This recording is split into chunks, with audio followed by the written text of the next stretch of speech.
بسم اللہ الرحمن الرحیم۔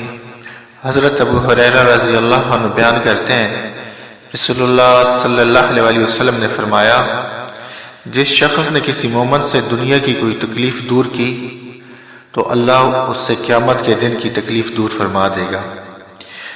جس شخص نے کسی تنگ دست پر آسانی کی تو اللہ اس پر دنیا اور آخرت میں آسانی فرمائے گا۔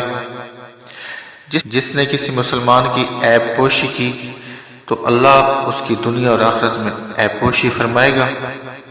اللہ بندے کی مدد فرماتا ہے جب تک بندہ اپنے بھائی کی مدد کرتا رہتا ہے، اور جس شخص نے طلب علم کے لیے کوئی سفر کیا تو اللہ اس وجہ سے اس کے لیے راہ جنت آسان فرما دیتا ہے۔ اور جب کچھ لوگ اللہ کے کسی گھر میں اکٹھے ہو کر اللہ کی کتاب کی تلاوت کرتے ہیں اور آپس میں پڑھاتے ہیں تو ان پر سکینت نازل ہوتی ہے، رحمت انہیں ڈھانپ لیتی ہے، فرشتے انہیں گھیر لیتے ہیں، اور اللہ اپنے پاس فرشتوں میں ان کا تذکرہ فرماتا ہے، اور جس کے عمل نے اسے پیچھے کر دیا تو اس کا نصب اسے آگے نہیں بڑھا سکتا۔